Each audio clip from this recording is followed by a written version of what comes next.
फडणवीस, उपमुख्यमंत्री एकनाथजी शिंदे, उपमुख्यमंत्री अजितदादा पवार आणि त्यांच्या मंत्रिमंडळातले आम्ही सर्व सहकारी मंत्री या लोकांनी जनतेशी बांधिलकी ठेवून जनतेच्या दरबारामध्ये जावं. मंत्र्यांच्या दरबारामध्ये मंत्रालयात लोक येतात, परंतु सगळ्यांनाच तिथे पोचता येतं असं भाग नाही. काहींना आर्थिक स्थितीमुळे राज्याच्या राजधानीत जाता येत नाही, अज्ञान असतं, आर्थिक अडचण असते किंवा मार्गदर्शनाचा अभाव असतो. पुढच्या लोकसभेची आचारसंहिता लागण्याच्या पूर्वीचा जो कालखंड त्या कालखंडात सुद्धा गणेश नाईकचा जनता दरबार राहणार नाही.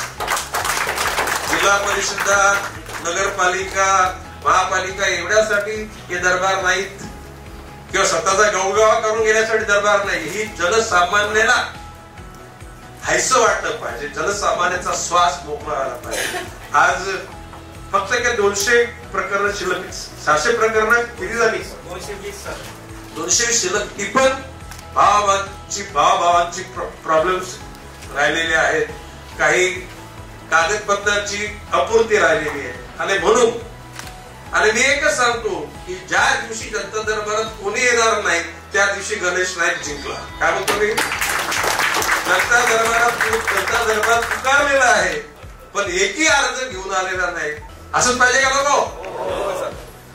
शेवटी government by the people, for the people, of the people. लोकांनी लोकांच्याच करता लोकांनी चाललेलं राज्य, त्याचं नाव डेमोक्रेसी आहे.